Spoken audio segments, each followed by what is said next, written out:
tariff-driven inflation may now be starting to emerge. According to the Associated Press, inflation rose last month to its highest level since February as President Donald Trump's sweeping tariffs push up the cost of a range of goods, including furniture, clothing, and large appliances. Consumer prices rose 2.7% in June from a year earlier, the Labor Department said on Tuesday, up from an annual increase of 2.4% in May. On a monthly basis, prices climbed 0.3% from May to June after rising just 0.1% the previous month. Excluding the volatile food and energy categories, core inflation raised 2.9% in June from a year earlier, up from 2.8% in May. On a monthly basis, it picked up 0.2% from May to June.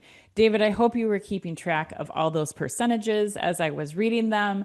What impact do you predict tariffs will have on retail for this upcoming holiday season? Yeah, so it's a great question, Ann. And I think the short answer is I don't know yet. Okay. We're getting dangerously close, but let's be honest, without getting into the whole political discussion, President Trump's playing a giant game of chicken with the rest of the world, right? In terms of who's going to blink first. Because I think nobody believes that, you know, high tariffs across the world are a good thing, right? And if there isn't resolution, I think it's going to have an enormous impact on the holiday season. Across all categories, whether it's luxury goods, toys, apparel, it really doesn't matter. Everything is going to be affected, and it's just a share of wallet issue, right? Right.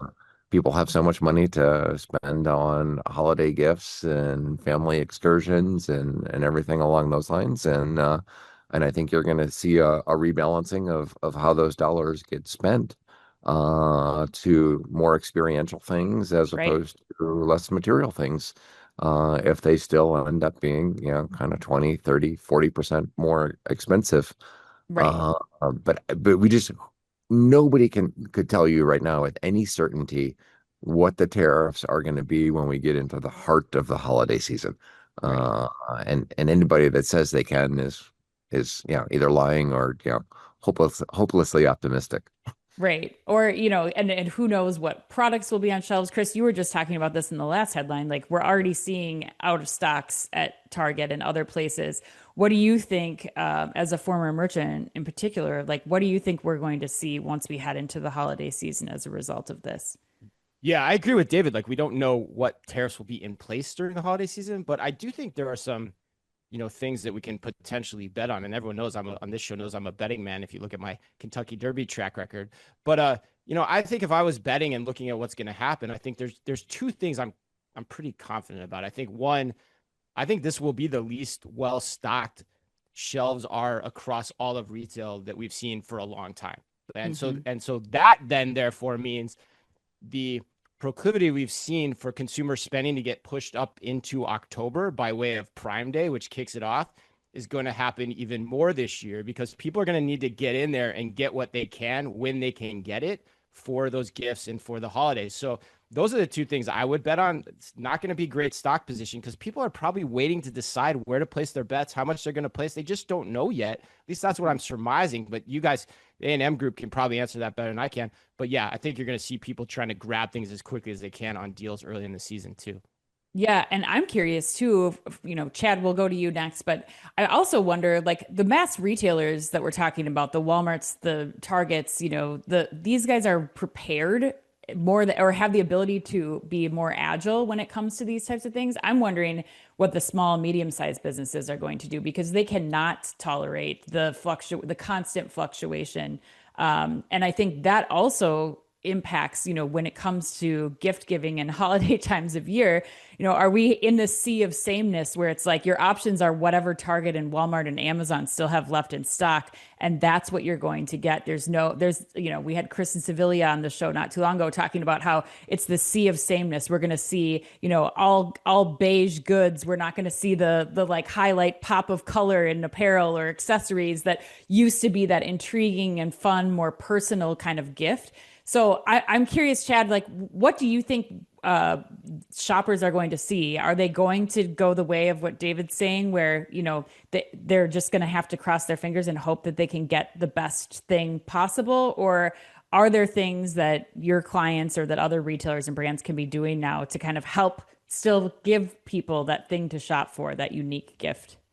Yeah, really, really great avenues that you guys have laid out. So, if I first answer from kind of the advisory standpoint, and then maybe Yeah, the prognostication standpoint, I love mean, it. listen, with respect to tariffs and actually predating that to the last round of hyperinflation, what we're advising our clients is first, minimize the impact as much as possible, right? Leave no stone unturned when it comes to cost reduction. You have to Hmm. approach it there first before even testing how much is too much for the consumer to bear in pricing. Like a hard look of costs across the board, not just in COGS, is mandatory. But Hmm. then as far as pricing, and those that'll be more successful in that then have the ability to have more flexibility, to your point. And when it comes to pricing, like especially at this stage, it has to be precise, right? Looking Hmm. at consumer price elasticities by SKU, being selective on where your hikes versus holds are. But blanket moves are going to be tough to do again more broadly, or people are going to find themselves out of the market, right? Hmm. I mean, as far as going into the back part of the year here, I mean, I agree. Listen, we can't predict exactly where things are going to hit and how.